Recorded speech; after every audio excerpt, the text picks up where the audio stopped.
समझ नहीं आ रहा होगा आप लोगों को कि मैं क्या करने वाली हूँ, पर जो भी करूँगी अभी थोड़ी देर में आप सबके सामने आ जाएगा।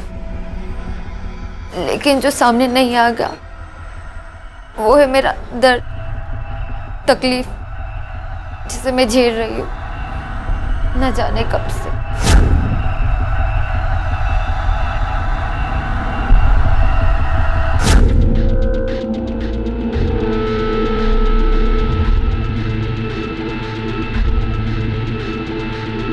आज तक बहुत हिम्मत रखी मैंने, यही समझाते रहे खुद को कि सब ठीक हो जाएगा, लेकिन नहीं। तो अब बस जो करना है मुझे ही करना है और मैं वही करने जा रही हूँ।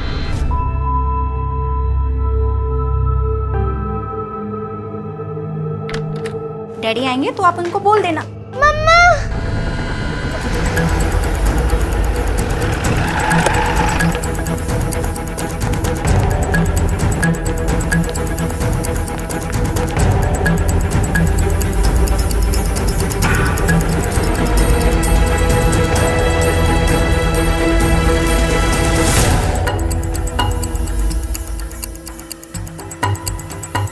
ये लड़की कौन है?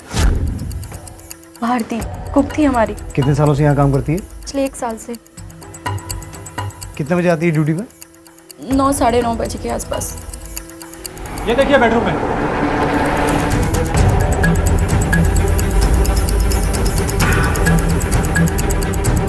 सर लड़के की जेब से ये पर्स और फ़ोन मिला है, लेकिन पर्स में कोई आईडी नहीं है। इस लड़की का कोई फ़ोन वगैरह? नहीं सर, शायद साइड केसेस थे, दोनों एक दूसरे से प्यार करते होंगे, कोई प्रॉब्लम हुई होगी तो शायद। बॉडीज को पोस्टमार्टम के लिए भिजवाओ। Yes sir. हमारी व्यस्त और भागदौड़ भरी जिंदगी में अपने घर की चाबियां हमारे घर पर काम करने वाले लोगों और पड़ोसियों के पास छोड़ना हमारी मजबूरी भरी जरूरत बन चुकी है। हम अपने घर से दूर होते हैं और हमारे पास ये जानने का कोई जरिया नहीं होता है कि हमारे घर पर क्या हो रहा है, क्या घट रहा है। एक फ्लैट के मालिक को अपने घर का दरवाजा खोलने पर 2 लाशें पंखे से लटकती हुई मिली, जिनमें से एक लाश थी उसी घर में कुक का काम करने वाली 19 वर्षीय भारती की, और दूसरी थी एक 17 वर्षीय युवक की, जिसके बारे में कोई नहीं जानता था कि वो कौन है। साहब, मेरी ड्यूटी 11 से 11 होती है। जिस समय भारती आई होगी उस समय दूसरा वॉचमैन था, रवि। कहाँ रहता है रवि? साहब पास की बस्ती में रहता है, बुलवा देता हूँ। इस बिल्डिंग में सीसीटीवी कैमराज है ना, उसका फुटेज दिखाओ। साहब 15-20 दिन से कैमरास खराब हैं, कंप्लेंट की हम लोगों ने। I am a marketing professional, ज़्यादातर बिजनेस के टूर से बाहर ही रहता हूँ। वो लड़की हमारे यहाँ काम करती थी, लेकिन कभी कोई खास बातचीत नहीं हुई मेरी उससे, और उस लड़के को तो मैंने आज तक देखा तक नहीं। साहब ये लड़का भारती को छोड़ने अक्सर साइकिल पे आता था, और उसने आज भी छोड़ा था साहब, लेकिन कौन था हमने पूछा ही नहीं साहब, मुझे पता नहीं साहब। लेकिन वो तो यहाँ पर काम नहीं करता था ना, फिर अंदर कैसे जाने दिया तुमने उसे? हमने रोका था साहब। ए भाई किधर? वो भारतीय 802 में काम कर रही, तो साबुन मंगाया कपड़े धोने का। ठीक है, साइकिल उधर लगा। उसके बाद काम में याद नहीं रहा, इसलिए देख नहीं सका कि निकले कि नहीं, जहाँ तक मुझे पता है वो कभी किसी को यहाँ नहीं लाई। मोबाइल फ़ोन था उसके पास? जी हाँ, मेरे जाने के बाद ही वो आया करती थी। उसके बाद वो मुझे मिस कॉल किया करती थी, फिर मैं उसे रिटर्न कॉल करके बताती थी कि खाने में क्या बनाना है। फिर तो उसका फ़ोन यहीं कहीं होना चाहिए था, लेकिन मिला नहीं। पता नहीं सर। कुछ दिन पहले वो मुझसे पैसा मांग रही थी उधार। मेरे पास पैसे थे नहीं, तो वो बोली मुझसे कि मेरा मोबाइल ले लो।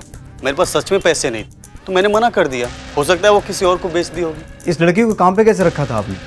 किसी एजेंसी के थ्रू या?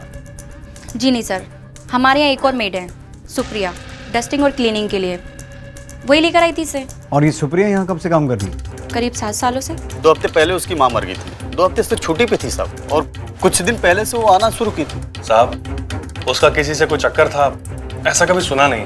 हाँ अगर बाहर हो तो पता नहीं। साहब यही वो साइकिल है जिसपे वो लड़का आया था। ये भारती रहती कहाँ है? नाला सुपारा में कहीं, एग्जैक्टली नहीं पता कि कहाँ रहती थी। जिस लड़की का आपके पास एड्रेस भी नहीं है, उसके हवाले आप अपना घर छोड़ जाती थी? सर ये आईडी ली थी हमने उसकी, इस पे उसका एड्रेस है। इस पर तो भाईंदर का एड्रेस है। भाईंदर? इस लड़के के फ़ोन को आईटी में भिजवाओ और कहो अच्छे से चेक करें, और मालविका ने भारती का जो नंबर दिया है उसे ट्रैकिंग में डलवाओ। Yes sir.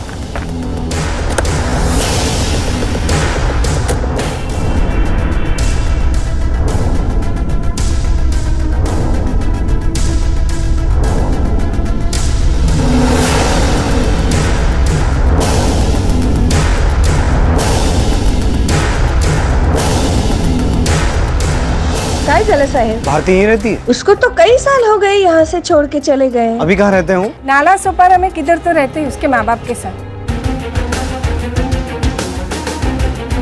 इस लड़के को पहचानती हैं आप? ये तो भारती का भाई कुणाल है।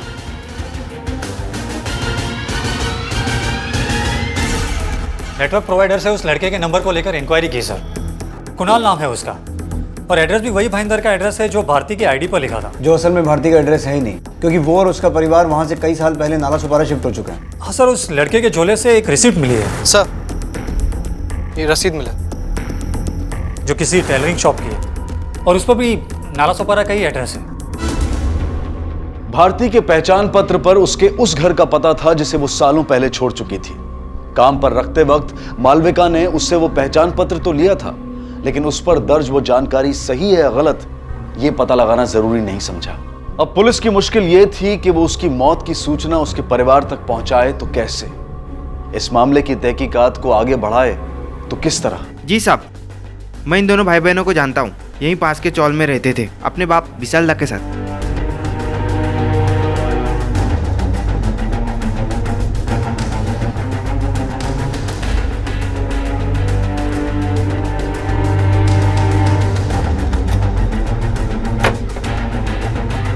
सुनिए, ये विशाल दा यहीं रहता? जी साहब। अभी कहाँ होगा ये? अभी अपनी पान बीड़ी की कोके की दुकान पे होगा, रात को लौटेगा। कुछ कर दिया क्या साहब?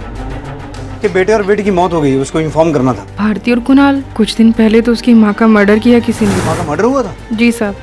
खेलकर विशाल दा को उसकी दुकान से बुला के ले और लोकल पुलिस स्टेशन से पता करो कि भारती की माँ के मर्डर का क्या मामला है। Yes sir. 19 दिन पहले इन्फॉर्मेशन मिलने के बाद जब हम क्राइम सीन पर पहुंचे तो लगा कि मामला लूट, इनफैक्ट घर में कुछ ऐसा था ही नहीं जिसे लूटा जा सकता। तो कोई सस्पेक्ट? हाँ, हमें उसके पति विशाल दा पर शक है, क्योंकि उसने अपने बयान में कहा था कि कत्ल के वक्त वो अपनी दुकान पर था, लेकिन उसके फ़ोन की लोकेशन उसके घर की थी। लेकिन उसका ये भी कहना है कि वो अपना फ़ोन घर पे भूल गया था। वो बहुत बड़ा बेवड़ा है, वो अपने बीवी बच्चों को पीकर बहुत मारता था। जिस दिन झगड़ा हुआ उसके अगले दिन ही विंदा की लाश मिली, लेकिन उसका बाप बेवड़ा अभी भी पी के बुरा हाल करता, नहीं सुधरा अभी भी। क्या रे, बहुत फिक्र है तेरे को मेरी सुधरने की? चल चल अभी निकल यहाँ से, चल। कोई काम धंधा रहता नहीं। क्या हुआ साहब? ये हवलदार लोग बोल रहे थे कि वो मेरा छोकरा छोकरी के वास्ते बुलाया मेरे को। कोई कांड किया क्या वो लोग? कुछ किया है तो लेके जाओ साहब। ये मामले में आप पूरा कानून के साथ है। वो दोनों अभी दुनिया में नहीं है, मर चुके हैं।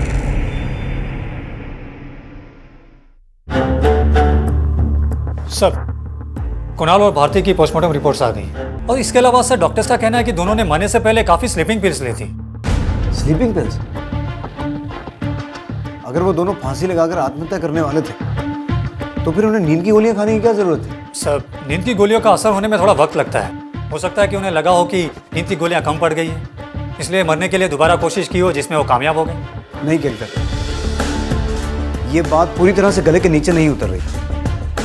सबसे पहली बात, अगर उन्हें मरना ही था तो वो किसी और के घर क्यों मरे? अपने घर या किसी न्यूट्रल जगह पे क्यों नहीं? दूसरी बात, जैसा कि हमें वॉचमैन ने बताया, भारती ने कुणाल को साबुन लेने के लिए भेजा था, जो वो लेकर भी आया। अगर दो लोग कुछ समय के बाद आत्महत्या करने वाले हैं तो वो साबुन मंगाने या लाने की फिक्र क्यों करने लगे? तो फिर हो सकता है कि सर ये मर्डर हो, किसी ने उन्हें नींद की गोलियां दी और बाद में लटका दिया ताकि मामला आत्महत्या का लगे। शायद ऐसा ही हुआ होगा, क्योंकि उनकी बॉडीज पर और उस घर में स्ट्रगल का कोई भी निशान नहीं था। मेरे हिसाब से जब उन्हें फांसी पर लटकाया गया वो दोनों होश में नहीं थे।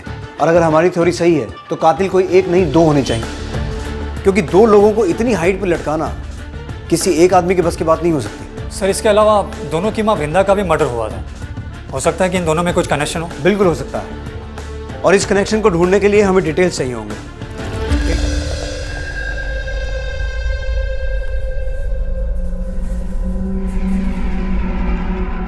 किस बात की पार्टी हो रही है? बीवी के मरने की या बच्चों की मौत की? काय म्हणताय तुम्ही साहब, कैसी पार्टी? साले सब के सब एक साथ छोड़ के गए मेरे को। न कोई रोटी बनाने वाला है, न कोई कपड़े धोने वाला है। जिस दिन तेरे बच्चों की मौत हुई है उस दिन सुबह 9 बजे कहाँ था तू? अपने शोरूम पे। पानी की दुकान पे रहेगा साहब, और किधर रहेगा? सुबह 8 बजे नक्की अपन खोलता है दुकान। नियम है। उसके बाद कहीं नहीं गया तो? किधर जाएगा साहब, आसपास के लोगों को पूछ के नक्की करो आप। तूने पुलिस को बताया था कि जिस दिन तेरी बीवी की मौत हुई थी तेरा मोबाइल फोन घर पे छूट गया था, लेकिन हमें पता चला है कि दोपहर 12 से 1 तू अपनी दुकान पर भी नहीं था, वहां ताला था। कहाँ गया था? दारू की दुकान में। फिक्स है, दोपहर को 12 बजे, शाम को 7 बजे। वो साहब को बोला था मैं, और आप शक कर रहे मेरे पे? मैं मारा मेरी फैमिली को? क्यों? तू क्यों नहीं मार सकता? हर रोज थोड़ा थोड़ा करके तो मार ही रहा था ना, तो किसी दिन दिमाग में आया होगा कि किस्सा खत्म कर दूं। अच्छा नहीं है साहब, औरत कमाओ, छोकरी कमाओ, छोकरा भी कमाना शुरू करने वाला था। उनकी मौत से मेरे को नुकसान होगा कि फायदा? थोड़ा सोचो साहब, कोई खुद से खुद का नुकसान करके लेता है क्या? सर कुणाल, भारती और वृंदा के कॉल रिकॉर्ड से कुछ नहीं मिला सर। तीनों के रिकॉर्ड क्लीन है और विशाल दा की सेल इन्फॉर्मेशन से यही पता चला है कि वो सच बोल रहा है। कुणाल और भारती के मर्डर के वक्त वो अपने शॉप पर ही था और आसपास के दुकानदारों का भी यही कहना है। पिछली बार उसका फोन घर छूट गया था, कहीं अपनी उस गलती से सबक लेकर इस बार वो जानबूझकर अपना फोन पान की दुकान पर तो नहीं छोड़ गया। पर यह कोई स्ट्रॉन्ग एलिबाई नहीं है। इस मामले में हमें हर फैक्ट को लेकर श्योर होना होगा और फिलहाल मुझे लगता है कि हमें वृंदा के मर्डर को छोड़कर भारती और कुणाल पर कॉन्सेंट्रेट करना चाहिए, क्योंकि अगर इन दोनों केसेस का आपस में कोई कनेक्शन है तो वो खुद ब खुद सामने आ जाएगा। अब जबकि ये क्लियर हो चुका है कि ये मामला सुसाइड का नहीं मर्डर का है, इसका मतलब ये हुआ कि कुणाल का मालविका के घर आना महज एक इत्तेफाक था। कत्ल भारती का होना था और इस बात से अनजान भारती ने कुणाल से साबुन मंगवाया जो वो लेके भी आया, लेकिन साबुन लेके जब वो पहुंचा तो भारती के साथ वो भी मारा गया। यानी हमें जो भी लीड मिलेगी वो भारती से कनेक्टेड लोगों से मिलेगी। राइट। वो जो मेड थी सुप्रिया जिसने भारती को मालविका के घर काम पे लगाया था, केलकर, उसे बुला। जी सर। साहब, भारती मेरी बहुत अच्छी दोस्त थी। अगर किसी ने उसको परेशान किया होता तो उसने बताया होता मेरे को, लेकिन उसने ऐसा कुछ नहीं बताया। भारती से तुम्हारी पहली मुलाकात कब और कहाँ हुई थी? 2 साल पहले बाजू वाले सोसाइटी के कुछ घर में काम करती थी मैं, उधर ही भारती से मुलाकात हुई थी।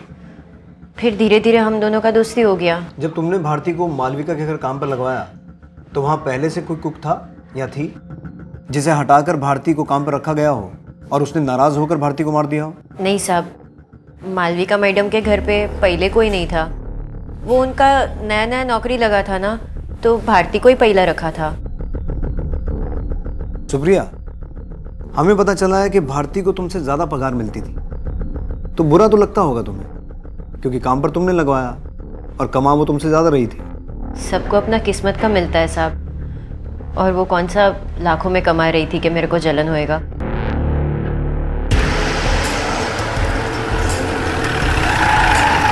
क्या भारती का कभी किसी से कोई झगड़ा हुआ हो, किसी और काम वाली से या फिर बिल्डिंग में किसी और से? नहीं साहब, कभी किसी से कोई झगड़ा नहीं हुआ उसका। सर, बिल्डिंग के किसी और मेड या गार्ड के पास इन कत्लों का कोई मोटिव दिखाई नहीं देता। मुझे लगता है हमें उन दूसरे घरों में भी बात करनी चाहिए जहाँ भारती काम किया करती थी। हो सकता है कोई क्लू मिले। वो सिर्फ एक मेड थी सर, और अपने काम से काम रखती थी, ज़्यादा छुट्टियाँ भी नहीं लेती थी। दूसरी मेड्स की तरह इधर की बातें उधर करना उसकी आदत नहीं थी। बस उसकी एक ही प्रॉब्लम थी, जब देखो एडवांस मांगती थी। एडवांस? जी हाँ सर, मेरी यहाँ भी 2 महीने की सैलरी उसके ऊपर एडवांस चल रही थी, और पिछले ही महीने उसने मुझसे 1 लाख रुपए मांगे थे। 1 लाख? जी हाँ, मुझे भी ये बात थोड़ी सी अजीब लगी थी, इसीलिए मैंने उसको मना कर दिया था। जी हाँ, हमने कुछ एडवांस दिया था उसको, लेकिन उसके बाद उसकी हिम्मत इतनी बढ़ गई कि इनसे 1 लाख रुपए मांग बैठी। तो फिर आपने दिए उसे ये पैसे? No sir. तो उसने आपको बताया कि उसे इतनी बड़ी रकम क्यों चाहिए थी? No idea sir. जब देखो वो पैसे के लिए बहुत डेस्परेट रहती थी, शायद कोई इमरजेंसी हो। ये आपके हाथ पे क्या हुआ? वो वॉशरूम में स्लिप हो गई थी तो नल लग गया।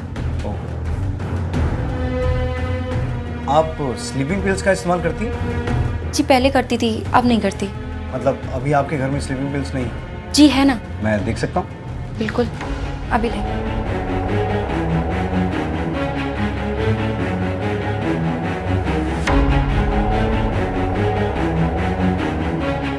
ये तो सील बंद है। मैंने कहा था ना आपसे, मैं पहले लेती थी, अब नहीं लेती।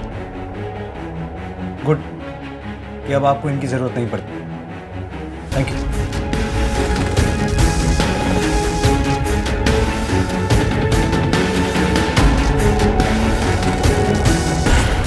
सर हो सकता है कि कातिल अपने साथ वो स्लीपिंग पिल्स पहले से ही लाए हो कहीं और से। केलकर, हम किसी को क्लीन चिट देने में इतनी जल्दबाजी नहीं कर सकते। मुझे लगता है मालविका जरूर हमसे कुछ छुपा रही है। मैं ये नहीं कह रहा हूँ कि कत्ल उसी ने किया है, पर हो भी सकता है। स्लीपिंग पिल्स की बॉटल का सील बंद होना कोई बहुत बड़ी बात नहीं है। बॉटल नहीं भी खरीदी जा सकती है। लेकिन सर अगर मान भी लिया जाए कि कत्ल मालविका ने किया है, लेकिन उसके पीछे उसका क्या मोटिव हो सकता है? वही तो पता लगाना है। साहब नितेश साहब महीने में कम से 20 दिन बाहर रहते हैं साहब। मालविका मैडम इधर रहती हैं साहब। कुछ साल पहले साहब उनका उनके ड्राइवर के साथ चक्कर चालू हो गया और ये नितेश जी को पता चला साहब। नितेश जी ने ड्राइवर का हाथ तोड़ दिया। ड्राइवर अब किसी काम का नहीं है साहब, बस वो दुकान पे पड़े रहता है साहब। सर हो सकता है कि हिस्ट्री ने एक बार फिर से खुद को रिपीट किया हो। मतलब? सर उस ड्राइवर की तरह मालविका का कुणाल से भी अफेयर हो गया हो, जिसका पता नीलेश को चला और उसने उसको गुस्से में मार डाला। कुणाल का तो उस बिल्डिंग में आना जाना होता ही नहीं था, तो अफेयर कैसे होगा? और कुणाल के कॉल रिकॉर्ड्स में मालविका से बातचीत का कोई जिक्र नहीं है। ये हो सकता है कि मालविका का अफेयर किसी और से चल रहा हो और भारती को ये बात पता चल गई हो। अब भारती को पैसों की जरूरत तो थी, हो सकता है उसने मालविका को ब्लैकमेल करके उससे पैसे ऐंठने की कोशिश की हो और मालविका और उसके प्रेमी ने भारती को अपने रास्ते से हटा दिया हो। पर मालविका का अफेयर किससे होगा? अगर मालविका का कोई प्रेमी है तो उसका नंबर उसकी कॉल लिस्ट में जरूर होगा। गुड, पता लगा। Yes sir. मालविका की कॉल हिस्ट्री सर, इसमें एक नंबर है ये वाला, इस पर काफ़ी बातें होती हैं। और सर हैरान की बात यह है कि जब जब नितेश घर पे होता है तब इस कॉल की फ्रीक्वेंसी कम हो जाती है और उसके जाते ही सडनली बढ़ जाती है। काफ़ी लेट नाइट कॉल्स भी है सर, कुछ कॉल तो 2-2 घंटे की है। पता चला किसका नंबर है? हाँ सर, मालविका के पड़ोसी हेमंत तोशनीवाल का है सर। तो फिर देर किस बात की है? बुलाओ मैडम को और साथ में नितेश और हेमंत को भी। आप इतना बेहुदा और घटिया इल्जाम कैसे लगा सकते हैं मुझ पर? हेमंत जी हमारे पड़ोसी हैं और वो भी मैरिड हैं और मैं भी। तो आपके कॉल डिटेल्स में जो लेट नाइट 2-2 घंटे की कॉल्स दिखाई दे रही हैं, उस दौरान शायद आप एक दूसरे को सिलाई बुनाई या कुकिंग के टिप्स देते होंगे। कौन सी कॉल सर? आप क्या कह रहे हैं? क्यों हमारी एनर्जी वेस्ट करवाना चाहते हो? जो सच है वो मान क्यों नहीं लेते? नितेश बिल्कुल भी अच्छे पति नहीं है। सर आप मुझसे इस चोट के बारे में पूछ रहे थे ना, ये चोट मुझे नितेश ने दी है, इसीलिए प्यार की तलाश में मैं मानती हूँ सर कि मेरे और हेमंत के बीच में अफेयर है, लेकिन हमने किसी का मर्डर नहीं किया सर। आप यकीन कीजिए मेरे। गुस्सा आ रहा है तो दिखा, ऐसे उदास होकर दिल टूटने का नाटक मत कर। जो आदमी अपनी बीवी को बेरहमी से मार सकता है, मार मार के अपने ड्राइवर का हाथ तोड़ सकता है, वो खून भी कर सकता है। चल बोल, भारती और कुणाल को क्यों मारा? सर मेरे पास कोई वजह भी तो होनी चाहिए ना खून करने के लिए, जबकि मैं तो उस दिन शहर में भी नहीं था जब भी मर्डर हुए। आप चाहे तो एयरपोर्ट की सीसीटीवी फुटेज भी देख सकते हैं। 9 o'clock तो मेरी फ्लाइट लैंड हुई थी। उसके बाद लगभग आधा घंटा मुझे टर्मिनस से बाहर निकलते हुए लग गया, फिर मैं सीधा ऑफिस चला गया। उसके बाद जब मालविका का फोन मेरे पास आया तब मुझे उसने बताया कि क्या हुआ। उसके बाद मैं घर पहुंचा। नीलेश का रवैया अपनी पत्नी मालविका के प्रति सही नहीं था। वो उस पर हाथ उठाता था, उसे मारता था, लेकिन मालविका ने उसका विरोध करने की बजाय उसके इस बर्ताव को सहते हुए अपनी खुशियों को कहीं और ढूंढने का फैसला लिया, जो कि गलत था। तो अब सवाल यह था कि क्या कुणाल और भारती ने खुद कोई गलती की थी या वो मासूम थे और उन दोनों को इन लोगों की गलतियों का खामियाजा भुगतना पड़ा था। सर मालविका, निशांत और हेमंत के फ़ोन की लोकेशन चेक की, लेकिन इनमें से कोई भी कत्ल के वक्त मौका वारदात में मौजूद नहीं था। और एक्सक्यूज मी सर। हाँ पवार, कब? ठीक है सर, आईटी डिपार्टमेंट से फ़ोन था। अभी थोड़ी देर पहले आदर्श नगर मार्केट में भारती का फ़ोन स्विच ऑन हुआ है। Let's go. करीब 30-32 साल का आदमी रहा होगा साहब। अभी करीब 1 घंटे पहले ही मोबाइल बेच के गए। सर इसमें से तो पूरा डेटा ही डिलीट कर दिया है। आपकी दुकान में सीसीटीवी है? जी सर। फुटेज दिखाइए। ये रहा सर। एक बार पॉज करो।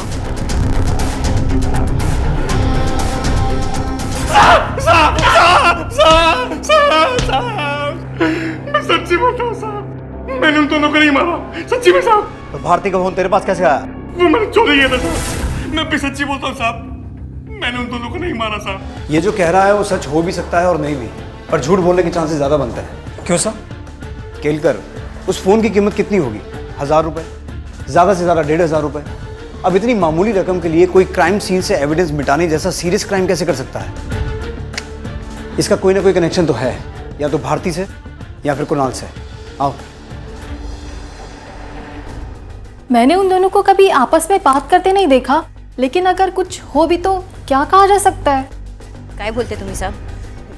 विनोद और भारती के बीच में चक्कर कैसे हो सकता है साहब? क्यों नहीं हो सकता? क्योंकि साहब वो विनोद मेरे से प्यार करता है साहब, बहुत पहले से। फिर तो हो सकता है सुप्रिया की भारती का कत्ल तुम ही ने किया हो। हाय साहब, भारती मेरी बहन जैसी थी, कोई अपनी बहन को मार सकता है क्या? हो सकता है तुम्हारे विनोद का ज्यादा इंटरेस्ट तुम्हारी बहन में हो गया हो और फिर गुस्से में आकर तुमने। नहीं साहब, मैंने कभी भी भारती को उस नज़र से नहीं देखा।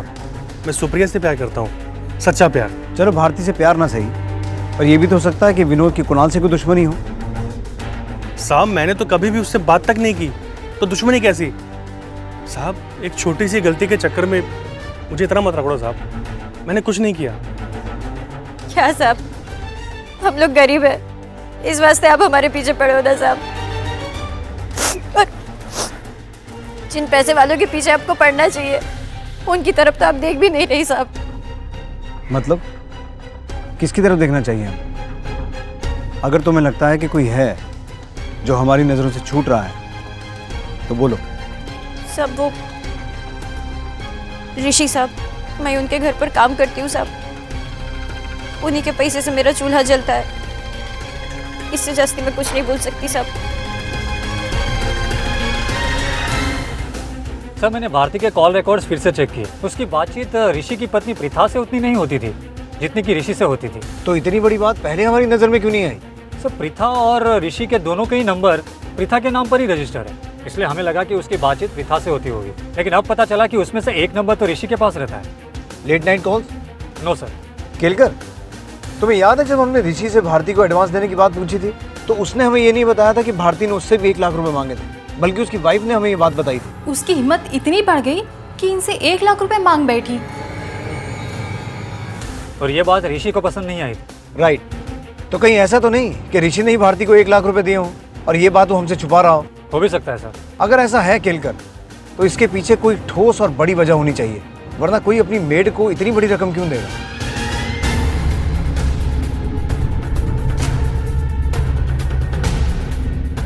अरे साहब आप यहाँ? कुछ सवाल पूछने थे तुझसे तेरी बेटी को लेकर। तेरी बेटी का किसी के साथ कोई अफेयर था? नहीं साहब, वो ऐसी छोकरी नहीं थी, घर से काम, काम से घर, बस। अगर करना भी चाहती साहब तो खत किधर था उसके पास, साथ घर का काम करके ये सब करने का। साथ घर का? लेकिन हमें तो पता चला कि वो 3 ही घरों में काम करती थी। 21,000 रुपये लाती है साहब महीने का। 3,000 के हिसाब से 7 घर के जो है ना साहब। कब से आ रहे थे ये 21,000 रुपये? गए 2 महीने से। अजीब बात है सर, ठीक 2 महीने पहले भारती ने इन 3 घरों को छोड़कर बाकी सभी घरों से काम छोड़ दिए थे, उसके बाद भी उसकी इनकम कम होने की बजाय बढ़ गई। इसका मतलब है कोई तो था जो उसे ये एक्स्ट्रा पैसे दे रहा था, और जाहिर सी बात है कि ये एक्स्ट्रा पैसे उसे सिर्फ कुकिंग के लिए तो नहीं मिल रहे थे। ऋषि, केलकर, ऋषि से बात करने का वक्त आ चुका है। हमें शक था कि भारती का किसी के साथ अफेयर चल रहा था, इसलिए हमने आपसे पूछा भी था, लेकिन उस वक्त आपने हमें बताया नहीं कि वो विनोद नहीं बल्कि आप हैं। क्या बोल रहे हैं आप? आपकी वाइफ सुबह जॉब पे जाती हैं और उनके जाने के बाद भारती यहाँ काम करने आती थी। तो मेरी वाइफ के जाने के बाद जो मेरे घर पे आएगा सबसे मेरा अफेयर होगा? नहीं, सिर्फ भारती। आप अपने बैंक से महीने के हर पहले हफ्ते में 18,000 रुपये निकालते हैं। जी हाँ, 3,000 सुप्रिया और भारती के लिए और बाकी अपने घर खर्च के लिए। लेकिन भारती के कत्ल से जस्ट पहले आपने अपने अकाउंट से 1 लाख रुपए निकाले थे, किस लिए? जी वो मेरे एक दोस्त को ज़रूरत थी, उसके लिए निकाले थे। लेकिन नॉर्मली इतना बड़ा अमाउंट लोग ऑनलाइन ट्रांसफ़र करना प्रेफर करते हैं, सेफ्टी भी रहती है, कन्वीनियंस भी रहती है, लेकिन आपने अपने दोस्त को कैश दिया, क्यों? क्योंकि आपकी उस दोस्त का बैंक में अकाउंट था ही नहीं मिस्टर ऋषि। मेरे को नहीं मालूम वो सबसे लाख रुपए काहे को मांग रही थी। आई थी चप्पल। उसका कोई बैंक अकाउंट था? साहब उसके बाप का अकाउंट नहीं है तो उसका कहाँ से रहेगा? देखिए सर, मैं मानता हूं कि मैंने भारती को 1 लाख रुपए दिए थे, लेकिन मैं उसकी मदद करना चाहता था। अब किसी की मदद करना कोई क्राइम तो नहीं है ना? इन बेफिजूल बातों में टाइम वेस्ट करने से अच्छा है हम सीधा पॉइंट पर आए। भारती के पोस्टमार्टम रिपोर्ट से ये पता चला है कि कत्ल के वक्त वो प्रेग्नेंट थी। एक छोटा सा डीएनए टेस्ट होगा और उससे ये इजीली साबित हो जाएगा कि उसे प्रेग्नेंट करने वाले तुम थे। अब अपना जुर्म कबूल करोगे या मैं कोर्ट से ऑर्डर लाकर तुम्हें घसीटता हुआ सरकारी हॉस्पिटल लेके चलूं? देखिए सर, मैं मानता हूं कि मेरा उससे अफेयर था, लेकिन मैंने उसका कत्ल नहीं किया। मैं तो उसकी मदद के लिए उसे हर महीने 15,000 रुपये दिया करता था। मैंने तो उसे 1 लाख रुपए भी दिए थे। मैं उसे क्यों मारूंगा सर?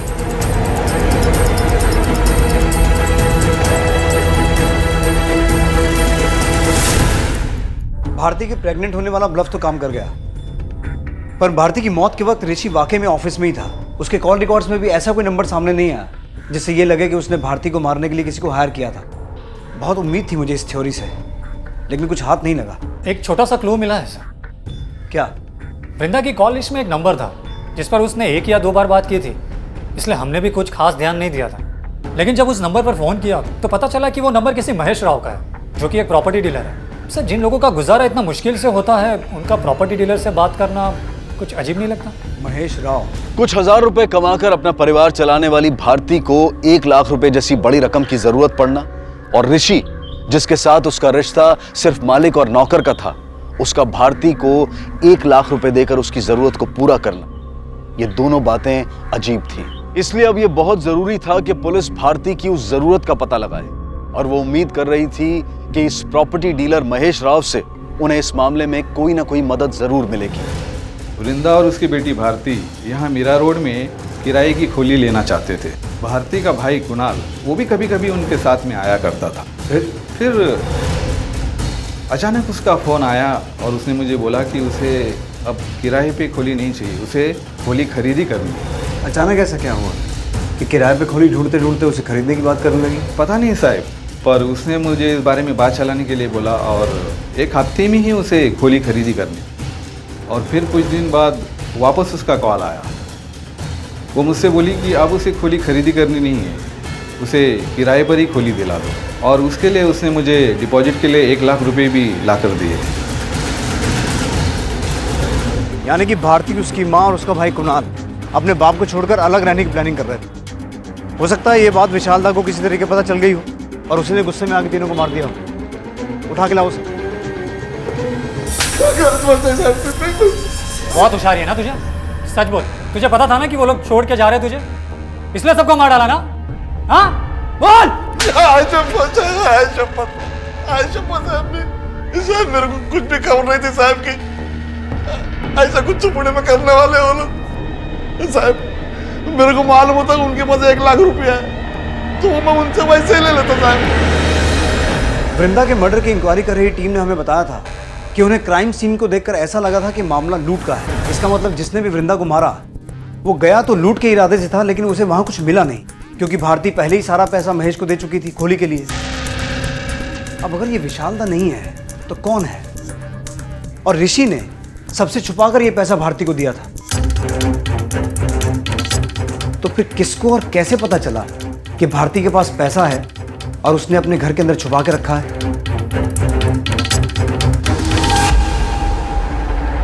बोलो।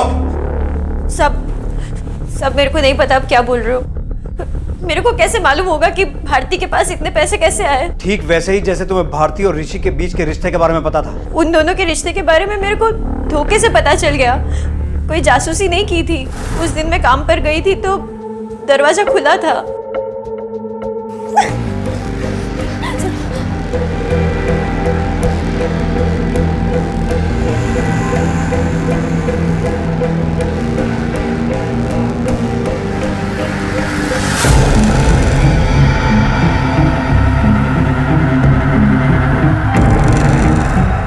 आप जल्दी आ गए तो मेरे को शक हुआ साहब, जो मैंने आपको बता दिया। लेकिन ऋषि साहब ने भारती को कितने पैसे दिए, कब दिए, ये सब मेरे को कुछ नहीं मालूम साहब। ठीक है, जा सकती हो। सर, काश्मीरा पुलिस स्टेशन से इन्फॉर्मेशन आई है। कुछ महीने पहले भारती का भाई कुणाल अपने कुछ दोस्तों के साथ ड्रग्स कंज्यूम करते हुए पकड़ा गया था। सभी माइनर थे, इसलिए वार्निंग देके छोड़ दिया गया था। लेके आओ उन्हें। हाँ सर, कुणाल मेरा ही दोस्त है सर। हम दोनों साथ में ड्रग्स लिया करते थे, लेकिन उसकी बहन के रेप वाले मैटर से मेरा कोई कनेक्शन नहीं है सर। रेप? भारती का रेप हुआ था? एक दिन कुणाल अपनी बहन का फ़ोन लेकर के मेरे पास में आया था साहब, तभी उसने मुझे एक वीडियो दिखाया साहब। पिछले 6 महीने से मैं ऋषि दोषी के वहाँ खाना बनाने का काम कर रही हूँ, और तब से वो मेरी इज्जत लूट रहा है। पहले जब उसने मेरे साथ ये सब किया तो मैं पुलिस के पास जाना चाहती थी, सबको बताना चाहती थी, लेकिन उसने मुझे धमकी दी कि अगर तू पुलिस के पास गई तो बेटा मुझे ही जेल में डाल देंगे, ये बोल के कि मैं धंधा करती हूँ।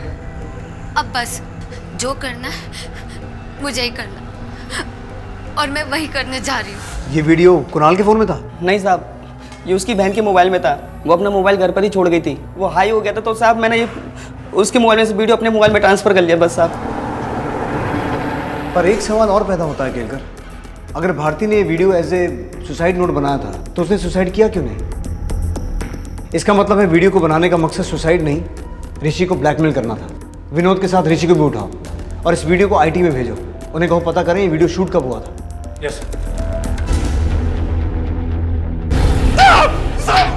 मैंने कुछ नहीं किया साहब, मैंने कुछ नहीं किया साहब, साहब मैंने कुछ नहीं किया साहब, मैंने कोई वीडियो डिलीट नहीं किया साहब। बहुत हुआ तेरे घड़ियाली आंसू। मैं जानता हूँ तेरा भारती के साथ कोई अफेयर नहीं था, बल्कि तूने उसका रेप किया था। और 1 लाख रुपये जो तूने उसको उसकी मदद के लिए दिए थे ना, वो तेरी मर्जी से नहीं थे, बल्कि उसने तुझे ब्लैकमेल किया था। अपना जुर्म कबूल कर ले, वरना तेरा जुर्म साबित करने के लिए अदालत में वो वीडियो है हमारे पास। नहीं बोलेगा? हाँ नहीं बोले?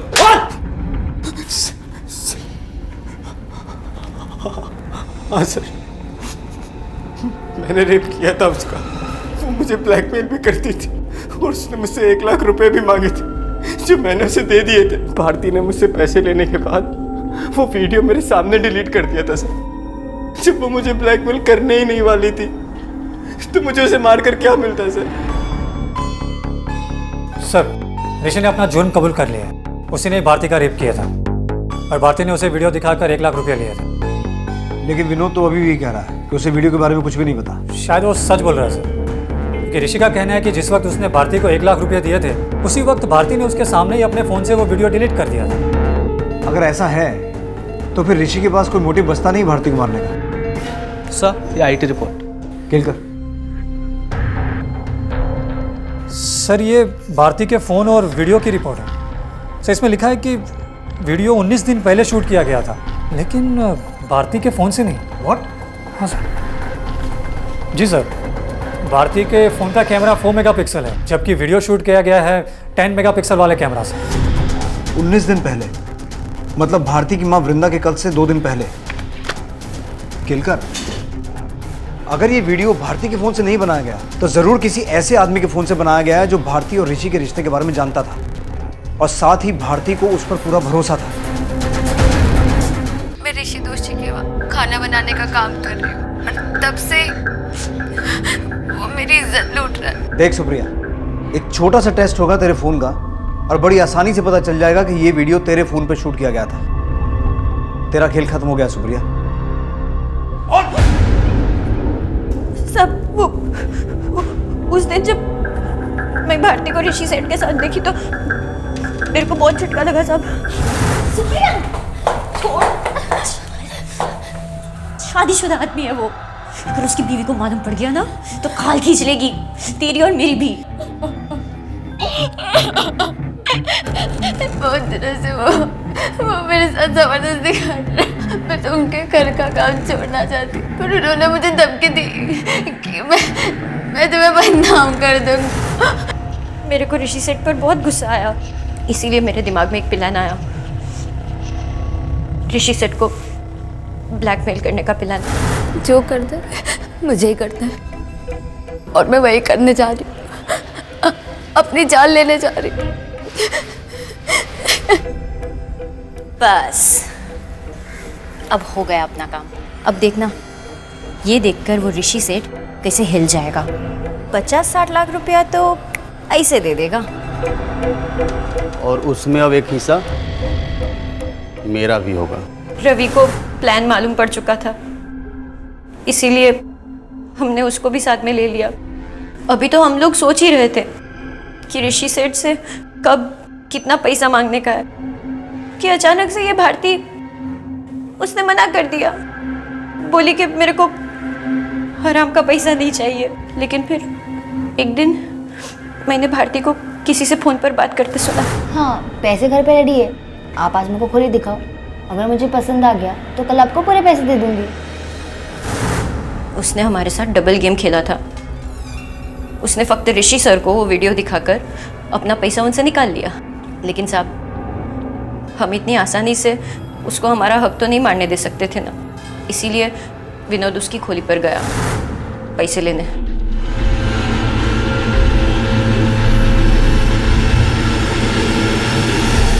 उस दिन जब मैं मालविका मैडम के घर गई तो झाड़ू कटका करने के बाद मैं उधर ही रुक गई। फिर जब वो भारती उधर आई तो मैंने ज़िद करके उसको चाय पिला दी, जिसमें मैंने नींद की गोली मिला दी थी। लेकिन तभी गेट पर से रवि का फोन आया। उसने कहा कि भारती का भाई कुणाल ऊपर आ रहा था। अरे कुणाल, ये दीदी, आपने साबुन मंगाया था। बैठ, तू अभी आया ना, तू भी चाय पी के जा। नहीं, मैं चलता, मुझे अरे बैठ ना। तो मैंने वही चाय कुणाल को पिला दी, नींद की गोलियां डालकर। थोड़ी देर बाद दोनों भाई बहन बेहोश हो गए, तो मैंने फ़ोन करके विनोद को बुला लिया। अब क्योंकि रवि भी तुम्हारे इस प्लान में शामिल था, तो उसने नीचे गेट पे ड्यूटी संभाल ली, हाँ, ताकि किसी को किसी तरह का शक ना हो। सब माफ़ कर दो, मेरे से बहुत बड़ी गलती हो गई साहब। गलती का एहसास होना बहुत बड़ी बात होती है सुप्रिया, लेकिन तूने जो जुर्म किया है उसके लिए जितनी भी सजा मिले वो कम है।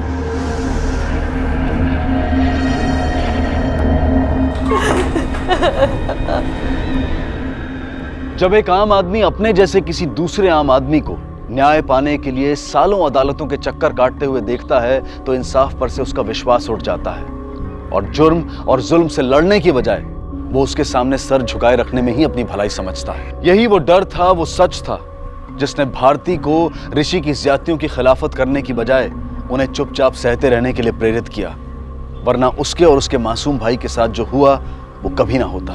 ये बिल्कुल हमारी व्यवस्था का दोष है, लेकिन ये व्यवस्था बनाने वाले भी हम खुद हैं। पर अब वक्त आ गया है इस व्यवस्था को बदलने का, ताकि जुल्म करने वालों के दिलों में खौफ पैदा हो और उनके द्वारा सताए गए लोगों के दिलों में विश्वास। नमस्कार, आदाब। क्राइम पेट्रोल डायल 100 में आप सबका स्वागत है। हर रिश्ते की अपनी एक खूबसूरती होती है और कमजोरी भी, और अगर हम ये कहें कि हर रिश्ते में प्यार की भी एक सीमा होती है तो शायद आपको थोड़ा अजीब लगेगा। चाहे प्यार हो या नफरत, जब इन दोनों भावनाओं के वश में आकर हम उस सीमा को पार करते हैं तो उसके परिणाम अक्सर अच्छे नहीं होते और कभी कभी वो किसी जुर्म को भी जन्म दे देते हैं।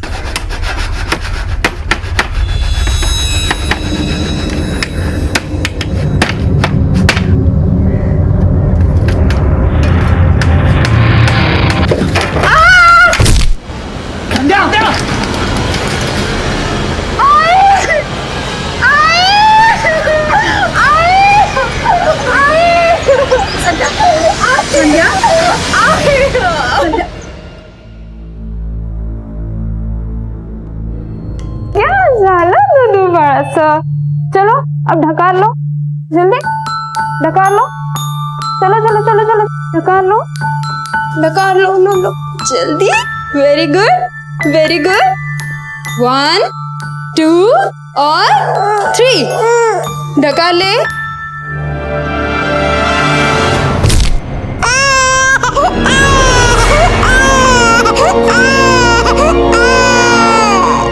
एक माँ जो बुजुर्ग है अपनी बेटी की हर संभव मदद करना चाहती है क्योंकि वो अपाहिज है, और एक दूसरी माँ है जिसने शायद कुछ महीने पहले ही एक बच्चे को जन्म दिया है। इस दूसरी माँ ने अभी दुनिया ठीक से देखी भी नहीं होगी। क्या ये दोनों कहानियां किसी एक कड़ी से जुड़ी हैं?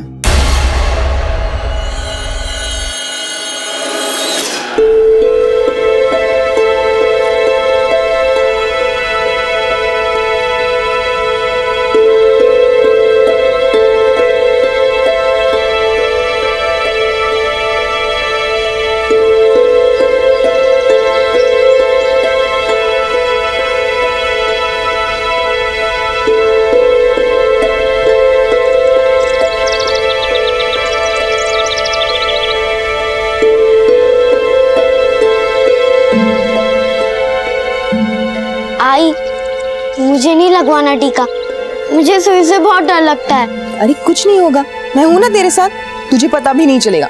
मेरा बहादुर बच्चा है ना तू। लेकिन मुझे डर लगता है आई। कुछ नहीं होगा, हूँ ना मैं तेरे साथ। अरे और कितना टाइम लगेगा? आधे घंटे से इधर खड़े हैं, करा लवकर लवकर। रुक रुक रुक, कहाँ जा रही है? चल चल पीछे लाइन में लग। ताई ताई देखो ना कितनी चोट लगी है। ताई प्लीज मुझे आगे जाने दे। अंजलि जाने दे उसको आगे, बच्चे को बहुत चोट लगी है। इतनी चोट कैसे लगी उसे? तेरी यही आदत अच्छी नहीं है संध्या। अरे अपना टाइम जा रहा है ना इधर। अरे 2 मिनट ही तो लगेगा, कितना छोटा सा बच्चा है और चोट भी लगी है। अब तुम जाओ।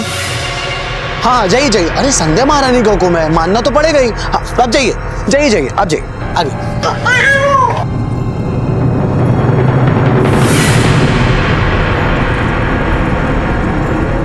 आई ने मान लो का? हाँ हाँ ना ध्यान रखती हूँ तेरा, फिर भी तू बार बार गिर जाता है। ए आता मोठा हो लवकर। आई कुठे? आई कुठे? हाँ ए सुन ना, बस मरना मत कभी, समझा? संध्या थोड़ा मसाला डाल।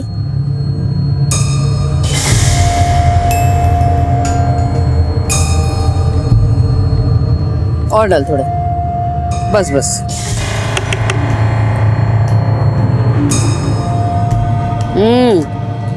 मस्त झालंय, तू चखेगी? नको आई, तूने बनाया अचार अच्छा ही होता है। आई अचार में मसाला ये ठीक है, मगर तू घर में सबसे इतनी तीखी बातें क्यों करती है? कभी तो मीठा बोल। देख संध्या, तेरे लिए सबसे तीखा बोलती हूँ, वरना तेरे ये जो 2 भाई है ना, भैरव और सचिन, तेरे लिए 1 पैसा नहीं बचा के रखेंगे। देख तू मेरी जिम्मेदारी है, इसलिए मुझे जो अच्छा लगेगा मैं वही करूंगी। नमक डाल जरा। हाँ।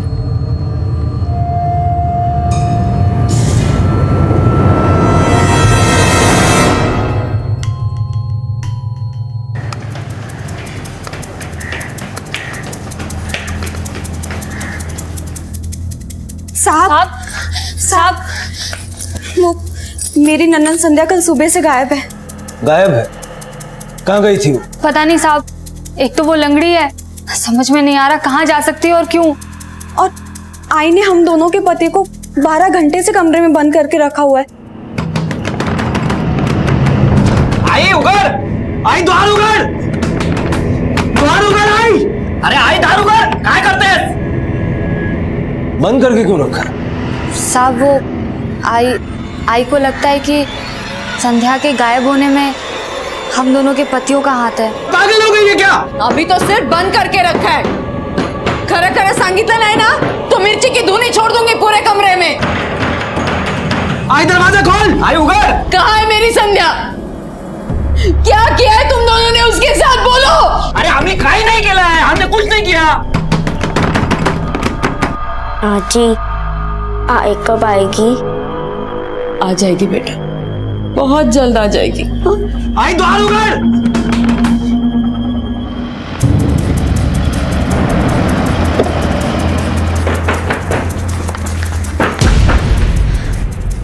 वो दोनों इसी कमरे में बंद है। जी रुके, मैं पुलिस लेकर आई हूँ। चाबी कहाँ है? देखिए चाबी दीजिए, इस तरह किसी को कमरे में बंद करना गलत है। ज्योति बेटा जा, तू अंदर जा।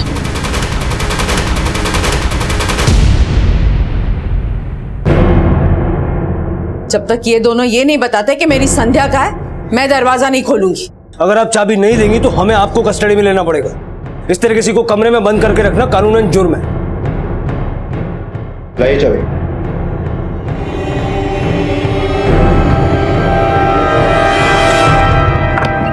साहब आई एडी हो गई है, जो हम लोगों के ऊपर शक कर रही है।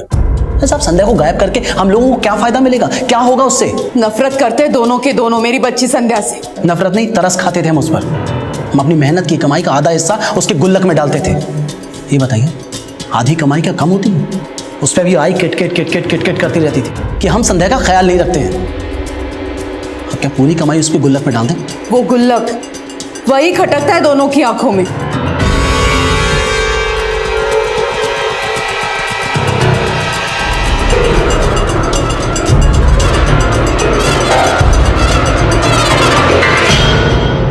तो तुम्हारी आई जबरदस्ती गुल्लक में पैसे डलवाते थे? नहीं साहब, हम खुशी से देते थे। पैसा रिश्ते से बड़ा थोड़ी ही है। चुप कर, गुड़ की चाशनी में डुबोएगी क्या? पैसे हम देते थे, हमारी तकलीफ हमको पता। आई वेडी होती थी संध्या पाई, हम मानते हैं हमारी बहन है, अपाहिज है, हमारी जिम्मेदारी है, पण कधी कधी आई खूप जास्त करायची। काय को इतने पैसे के पीछे भागने का? उसे किसने अपाहिज किया, जरा पूछो उनसे।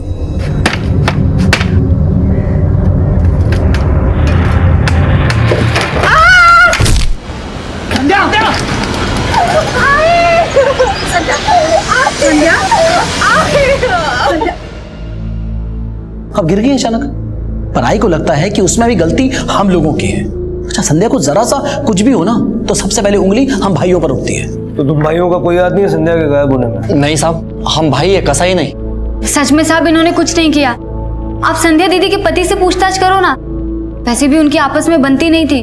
अभी 4 दिन पहले ही खूब झगड़ा हुआ था दोनों का, और उसने संध्या दीदी से कहा भी था कि इस दिन काट के फेंक दूंगा। क्या समझते हो खुद को? एक तो आई ने घर में रहने को दिया, खर्च के पैसे देके, उसकी इज्जत का कुछ तो ख्याल करो। तू मुंह बंद रख अपना। तेरी जैसी लंगड़ी से ऐसे शादी नहीं करनी मैंने। मेरा जमाई ओम प्रकाश सिर बड़ बोला है, वो कुछ नहीं कर सकता, इतनी हिम्मत ही नहीं है उसमें।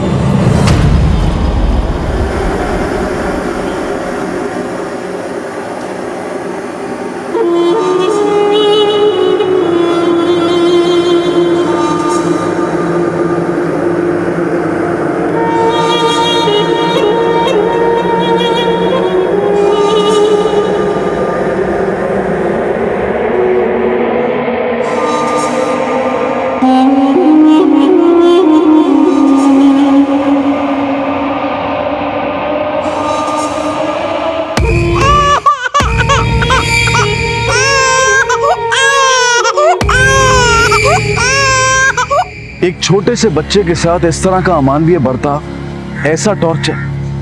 कौन थी औरत? क्या ये वाकई इस बच्चे की माँ थी? और क्या ये नन्ही सी जान इतना सब कुछ बर्दाश्त कर पाएगी? ताई, ताई, बस बाड़ा, हो गया, हो गया। बस पैदा क्यों किया जब संभाल नहीं सकती?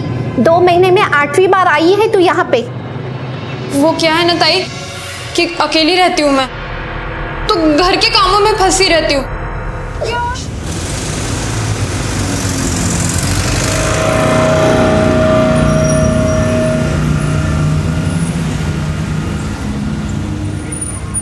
मेरे से मन भर गया तेरा जो उसे घूर घूर के देख रहा है। वनीला खाओ तो क्या स्ट्रॉबेरी पे नजर भी नहीं जाएगी? अच्छा,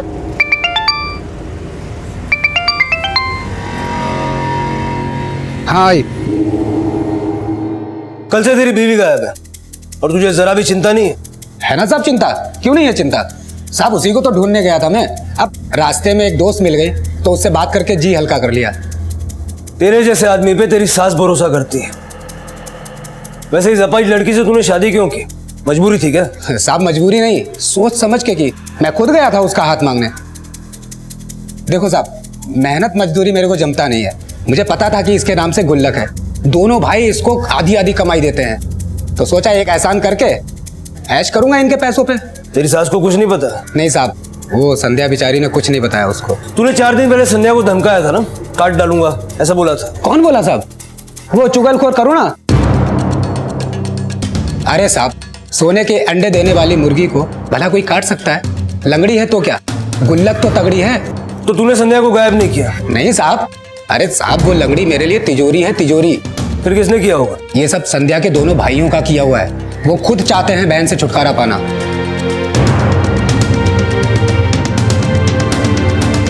पुलिस ने संध्या को ढूंढने की मुहिम जारी की। पूछताछ करने पर संध्या के बारे में कुछ अजीब बातें सामने आई। मी बघितलं हिला कुछ 2 दिन पहले सुबह 5 बजे के आसपास गांव के पास जो तालाब है ना, वहाँ देखा था। सुबह 5 बजे? हाँ साहब, मेरा रोज का रास्ता है साहब। मैं वहीं से दूध लेके आता हूँ। शायद किससे मिलने जाती होगी साहब। किससे? वो तो नहीं पता साहब, बस मैंने उसको आते जाते देखा। 2-3 दिन पहले सुबह 5 बजे आपकी बेटी किससे मिलने गई थी? सुबह 5 बजे? एक दूध वाले ने उसे देखा था। और इतने नहीं, इससे पहले भी वो कई बार सुबह 5 बजे किसी से मिलने जाया करती थी। आपको पता ही नहीं? मुझे सचमुच नहीं पता। कहाँ जाएगी वो? एक तो उसे चलने को नहीं आता था, और हो सकता है मेरी आंख लग गई हो। अगर आप हमसे कुछ छुपा रही हैं तो इतना समझ लीजिए कि इससे आपकी बेटी को ढूंढने में ही प्रॉब्लम होगी। वो देवा शपथ सांगते, मुझे सचमुच कुछ नहीं पता।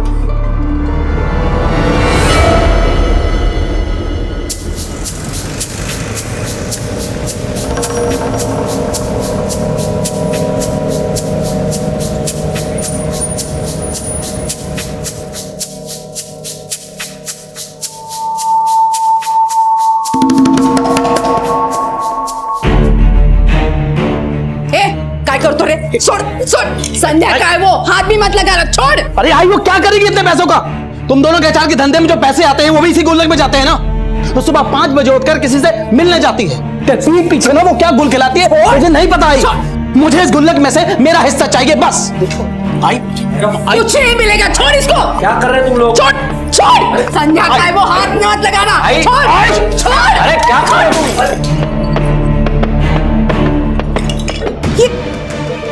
ये खाली कैसे? ये उल्लू बनाकर भाग गई वो हम लोगों को। हम गधों की तरह उसको इधर से उधर ढूंढ रहे हैं। चोर कहीं की। मेरी आई चोर नहीं है। नहीं, चोर नहीं है। क्या जानता है तू? संध्या गुल्लक को हाथ तक नहीं लगाती है। उसे खर्चे के लिए जो पैसा चाहिए ना, मैं देती थी। वो कर ही नहीं सकती ऐसा कुछ। तो फिर ये गुल्लक खाली कैसे? एक तरफ तो आपका वो मुफ्तखोर घर जमाई और दूसरी तरफ संध्या सबको चूना लगाकर किसी के साथ भाई नहीं। कम से कम बच्ची के सामने तो ये सब मत बोलो।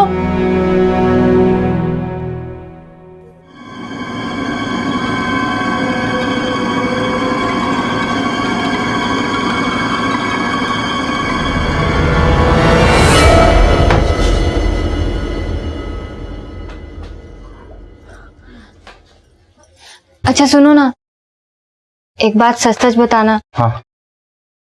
कहीं तुम दोनों भाइयों ने मिलकर वो संध्या दीदी को गायब तो? चुप कर। एड़ी हो गई क्या? दिमाग फिर गया तेरा? पागल वागल हो गई तू? हाँ? अरे मारना रहता तो आई को मारता मैं, संध्या को मार के मेरे को क्या फायदा? सोचा तो कर बोलने से पहले कि कुछ भी बोल देती है। तो मैं क्यों गायब करूंगा उसको? है? सोचा चुपचाप और अपना मुंह मत चलाना अब।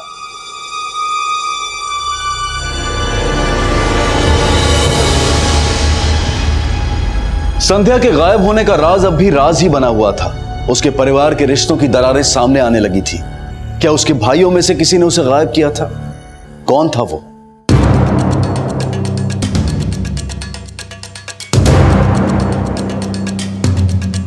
दूध वाले के हिसाब से संध्या सुबह 5 बजे इसी तालाब के आसपास देखी गई थी। एक काम करो, तालाब के आसपास सारा एरिया छान मारो। सर।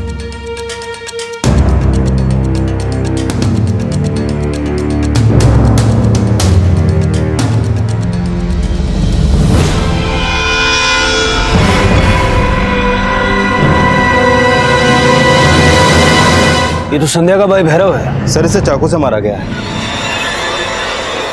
पहले संध्या का गायब होना और भैरव की लाश, चक्कर क्या है?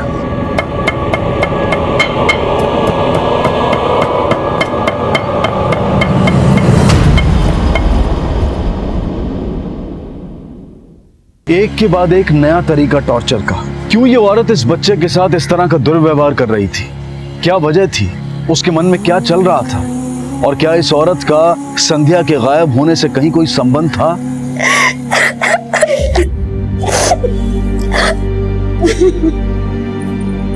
पता नहीं ऐसा क्या किया था उसने जो अपने पास बुला लिया तूने।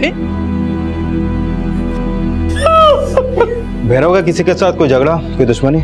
ऐसा कुछ नहीं था, बहुत कम लोगों के साथ उठना बैठना था उसका। ठीक है।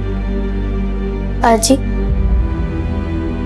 आई अब तक नहीं आई क्या? वो भी मामा के साथ?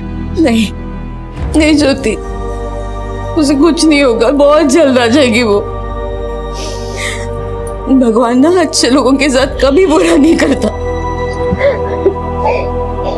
चिंता मत कर, बस बहुत जल्द आ जाएगी।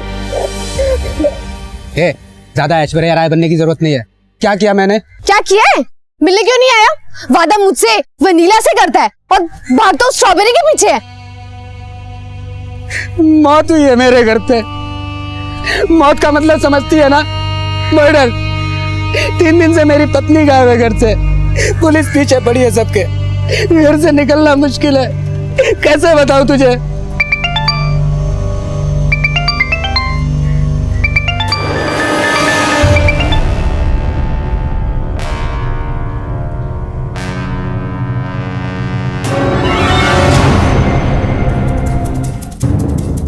गौड़े, भैरव की हत्या और संध्या का गायब होना, इन दोनों में क्या कनेक्शन हो सकता है?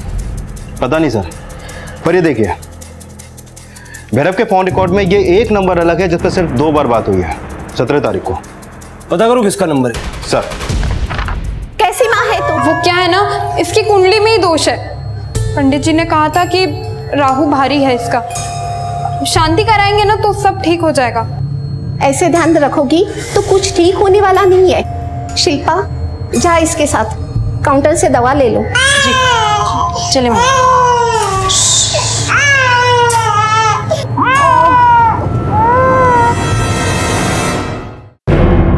सब मेरे को इधर क्यों लेके आए? मैंने क्या किया है? भैरव के साथ क्या कनेक्शन है तेरा? भैरव? कौन भैरव साहब? वही भैरव जिसके साथ 17 तारीख को फोन पर तेरी 2 बार बात हुई। सब मैं गारमेंट का होलसेल धंधा करता हूँ, दिन भर में 100 फोन आते हैं, मैं किस किस का नाम याद रखूंगा सर? अरे गारमेंट का धंधा दुनिया को दिखाने के लिए करता है, असली धंधा क्या है तेरा? लड़कियों की दलाली करता है? मारना नहीं सब, मारना नहीं सब। वो भैरव आया था उस दिन, अपनी बहन की बेटी के साथ में आया था उसका सौदा करने। हमारी डील भी हुई थी, 2 लाख में तय हुई थी, पर उससे पहले उसकी बहन आ गई थी। उसने उसको बहुत बुरी तरीके से मारा सर। मेरी बेटी को बेचेगा तू? हाँ? बेटी को बेचेगा मेरा? नालायक बेकार! मेरी बेटी बेचने को आया?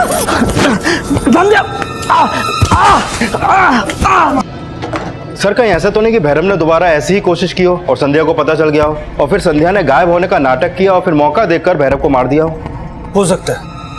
अगर संध्या अपाहिज होने के बावजूद अपनी बेटी की रक्षा करने के लिए अपने भाई से लड़ सकती है तो इसका मतलब वो कमजोर नहीं थी, और उसके घर में से भी किसी ने हमसे इस बात का जिक्र नहीं किया। एक काम करो, उसके घर पे नजर रखो। सर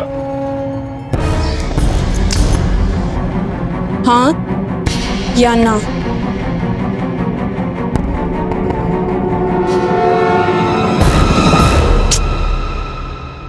ये भी ना? सबने ना बोला है तुझे, मेरी बहन ने, पंडित जी ने।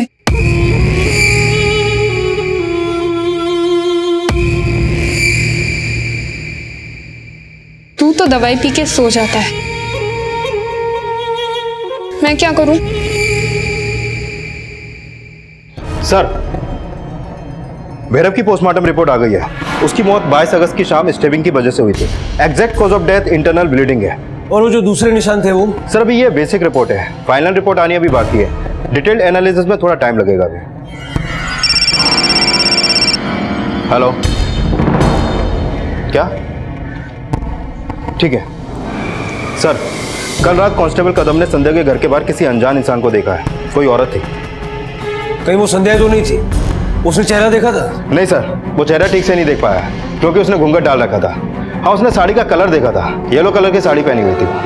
आजी आई क्यों नहीं आई अब तक? कहाँ गई है वो? वो ना बाहर गई है काम से। वो अपना अचार का बिजनेस है ना, उसको फैलाने के लिए ना शहर गई है। पर वो बोल के क्यों नहीं गई?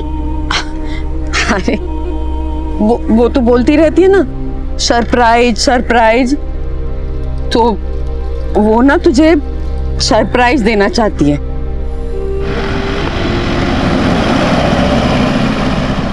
ज्योति जा अंदर जा और पढ़ाई कर। हाँ जा।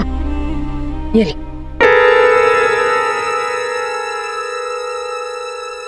आते जाते पूछती रहती है आई कब आएगी। अब क्या बताऊं और कितना झूठ बोलूं मैं। आप लोग कुछ करते क्यों नहीं? हम कोशिश कर रहे हैं, उसी के लिए कुछ पूछना है।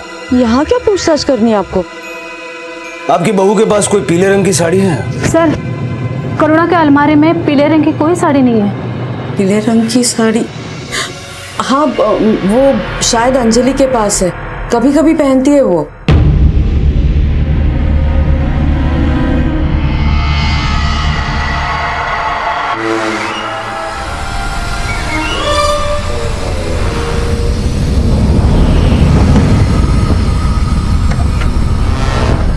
सर,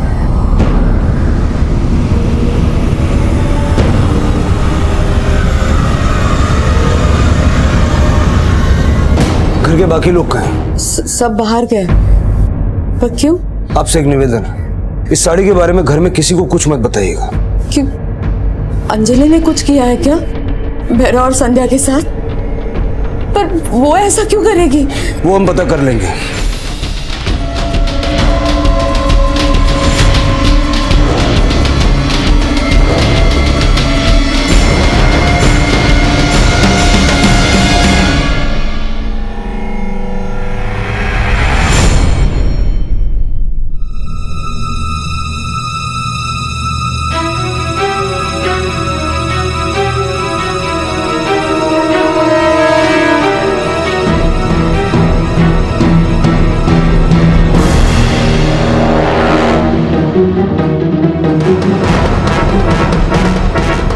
क्या चल रहा है ये सब?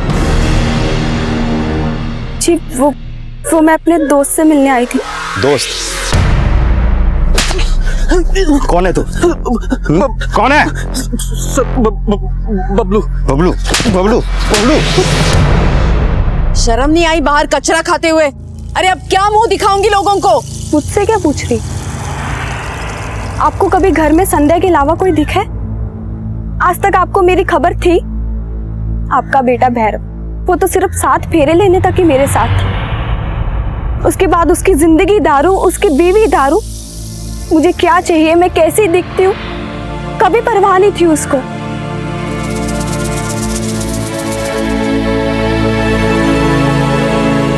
मैं मानती हूँ कि मैंने गलत किया है, नरक जाऊंगी, लेकिन आप सब लोग भी मेरे साथ ही जाओगे, क्योंकि इस नरक में धकेलने वाले सिर्फ आप लोग हैं। करुणा का भी वही हाल है, पर उसने तो नहीं किया ना ऐसा।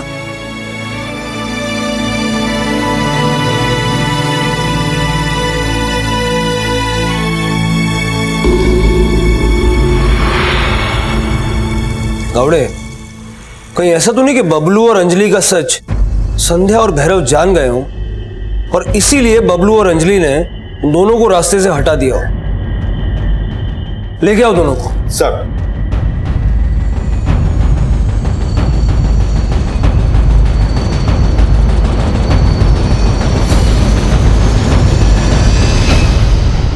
ये औरत इस बच्चे की मां ही लग रही थी, लेकिन क्यों एक मां अपने ही बच्चे पर ऐसे अत्याचार कर रही थी? क्या वो मानसिक रूप से अस्वस्थ थी? किस बात पर गुस्सा थी वो? क्या वो बदला ले रही थी इस बच्चे से? और अभी तक ये भी साफ नहीं था कि इस औरत का संध्या के केस से क्या ताल्लुक था। साहब, हम रोज मिलते थे छुप छुप के, या तो सवेरे या रात को। उसे अगर दारू से फुर्सत रहती तो वो मेरे बारे में सोचता ना, मैं कहाँ जाती हूँ, क्या करती हूँ। उसे ये सब सोचने का होश ही कहाँ रहता था। हम एक दूसरे से प्यार करते थे, हमने किसी को नहीं मारा साहब। अब अच्छे से सोच के बोल, दिमाग पे जोर डाल के।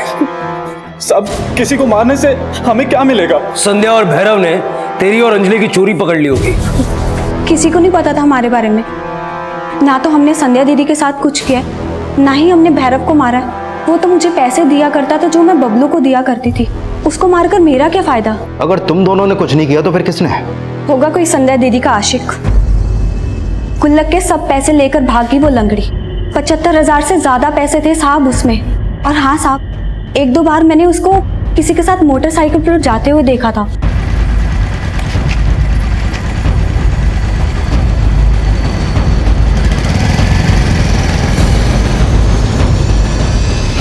तो ये बात तुमने हमें पहले क्यों नहीं बताई?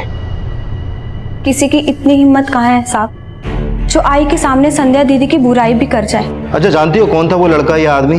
ये तो नहीं पता, लेकिन हाँ, उसके पास काले रंग की बाइक है। उस बाइक का कुछ नंबर याद है तुम्हें?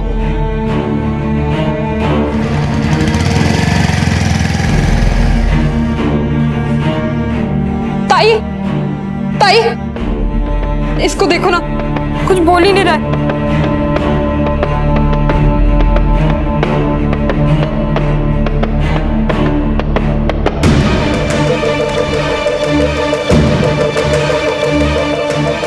मर चुका है ये। अब क्या किया तूने इसके साथ? पकड़ो पकड़ो इसको। छोड़ो छोड़ो मुझे, छोड़ो, मैंने कुछ नहीं किया, छोड़ो मुझे। Hello police station.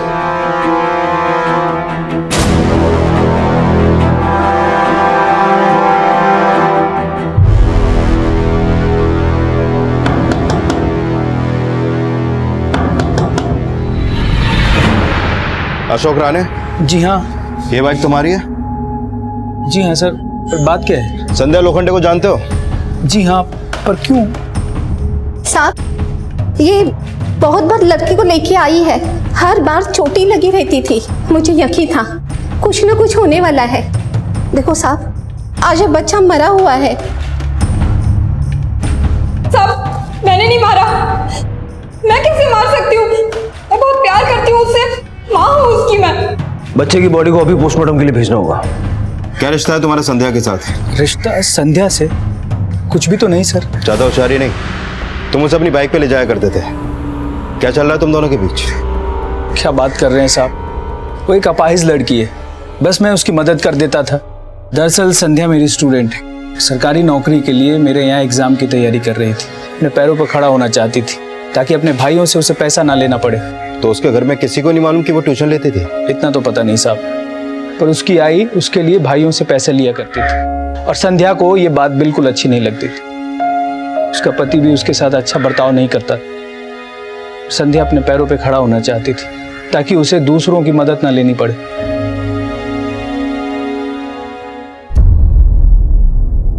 क्या किया तुमने बच्चे के साथ? इतनी चोटें कैसे आई उसको? पिछले 2 महीनों में तुम ये 12 बार उसको हॉस्पिटल लेकर गई हो। कहीं तुमने तो जहर नहीं दिया उसे? ये कुछ बोलेगी नहीं, हमें अपने तरीके से पता करना होगा। संध्या का केस अब पुलिस के लिए एक अंधी गली बन चुका था। कहीं से कोई सुराग नहीं मिल पा रहा था कि ये पता चल सके कि उसके साथ हुआ क्या था। क्या वो जिंदा थी? क्या वो अपनी मर्जी से गायब हुई थी? और उसके गायब होने के बाद उसके भाई के खून होने का क्या संध्या के गायब होने से कोई कनेक्शन था? भैरव के खून के केस में अब तक पुलिस के हाथ कुछ नहीं लग पाया था और इसी बीच उनके सामने एक और केस आया जिसमें आशंका थी कि एक मां ने अपने नन्हे बच्चे की जान ली है। 2 बिल्कुल अलग कहानियां क्या अब एक दूसरे से जुड़ने वाली थी? प्राजक्ता की मां को पुलिस स्टेशन बुलाओ। उसे तो पता ही होगा कि उसकी बेटी को किसने प्रेग्नेंट किया। सर, हमारी बेटी ने हमको कभी सच बताया ही नहीं। वो पेट से थी, यो भी बात हमसे छुपाई। हमको जब पता चला तो देर हो गई थी और एक दिन वो घर से भाग गई। बदनामी के डर से हम लोग चुप बैठ गए। कौन था वो आदमी?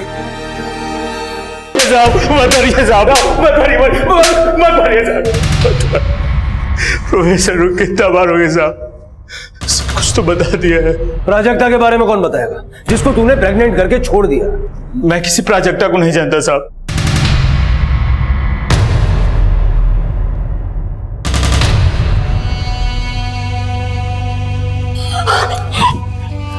अशोक, अशोक,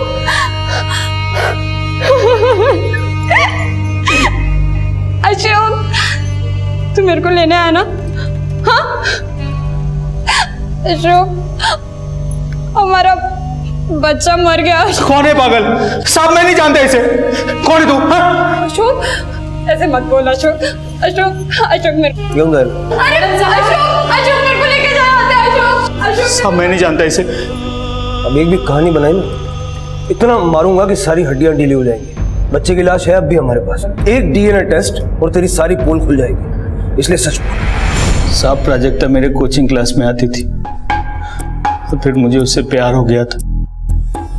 तो मैं शादीशुदा हूँ, मेरी पत्नी औरंगाबाद में रहती। मैं प्राजक्ता से थोड़ा फिजिकल होने की कोशिश करने लगा, उसने मना नहीं किया। फिर कुछ दिनों तक ऐसे चलता रहा। फिर एक दिन मुझे बताया उसने कि वो प्रेग्नेंट है। मैंने बोला बच्चा गिरा दे, सब वो नहीं मानी। मैंने उसे मिलना ही छोड़ दिया। फिर एक दिन वो घर से भाग गई। पता चला कि उससे बच्चा पैदा हुआ, सब वो मुझसे पैसे मांगने लगी थी। कुछ दिनों तक मैंने उसे पैसे दिए, फिर मैंने उसे पैसे देना बंद कर दिया। एक दिन मेरे घर आ गई बच्चे लेके रहने के लिए, मेरे पीछे ही पड़ गई थी साहब। मैंने मना कर दिया। और ये बात संध्या को पता चल गई, तुमने उसे भी मार दिया? सर संध्या ने 1-2 बार प्राजक्ता को मेरे घर पर भी देख लिया था, और एक बार तो वो उससे घर के बाहर भी मिली थी।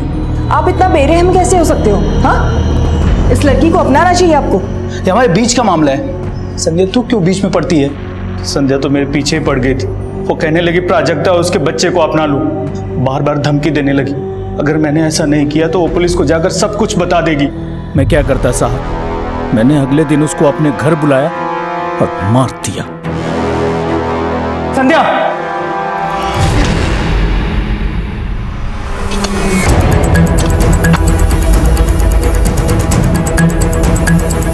और भैरव, उसको क्यों मारा? कौन भैरव सर? संध्या का भाई। मैं भला भैरव को क्यों मारूंगा? मैं तो उसे जानता तक नहीं। मैंने सिर्फ संध्या को मारा है सर, वो भी मजबूरी में। सर, भैरव की डिटेल्ड पोस्टमार्टम रिपोर्ट आ गई है। उसे चाकू से मारा गया और चाकू पर मिर्च मसाले लगे हुए थे। रुक्मिणी लोखंडे अचार का धंधा करती है, कहीं ये चाकू उसके घर का तो नहीं है? मुझे लगता है उसके घर में से कोई है जिसने भैरव को मारा है।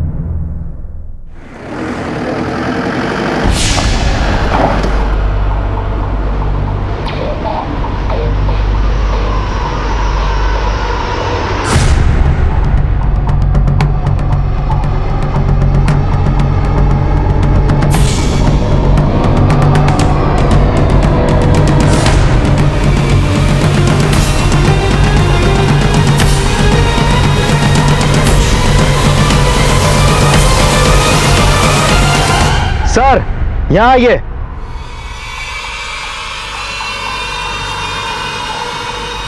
ये ज्योति के कपड़ों के बीच में से मिला है।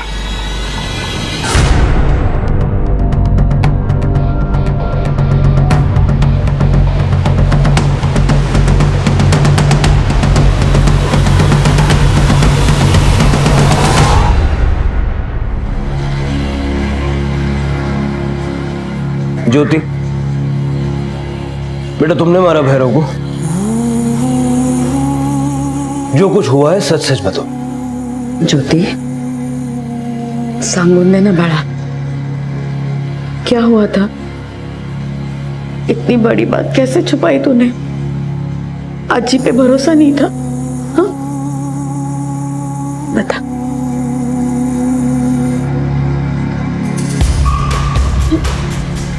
भैरव मामा मुझे बेचने ले गए थे। वहाँ आई आ गई और आई ने मामा को मारा। मेरी बेटी को बेचेगा तू? हाँ? बेटी को बेचेगा मेरा?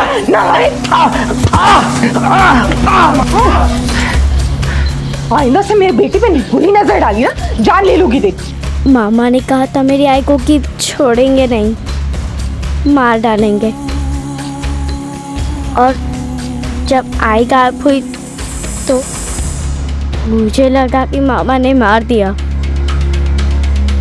मुझे मालूम था कि वो कहाँ दारू पीते। ज्योति, ज्योति क्या लगा?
Good evening sir.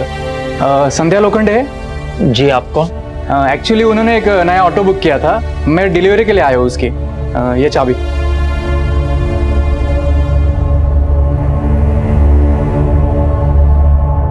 ऑटो की डिलीवरी किसके लिए? उनके भाई भैरव के लिए। संध्या जी ने कहा था कि बर्थडे पे गिफ्ट करना है उन्हें।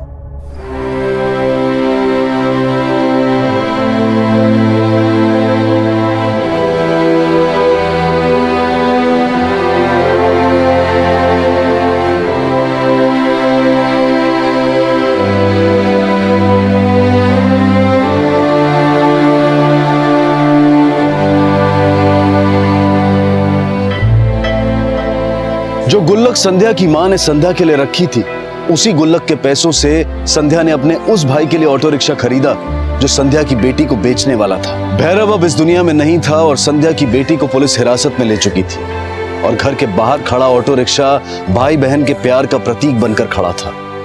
न बहन इस दुनिया में थी और न ही भाई। अपने भाइयों का गुस्सा संध्या की समझ में आता था।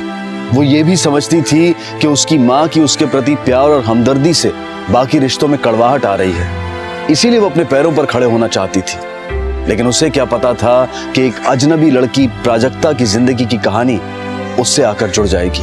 काश संध्या की मां ये समझ पाती कि दो रिश्तों में से एक को चुनकर सिर्फ अपनी बेटी के बारे में सोचकर वो अपने ही परिवार में नफरत के बीज बो रही थी। जिंदगी ऐसी ही है, वो अनपेक्षित रूप से हमारे सामने आकर हमें झकझोर देती है।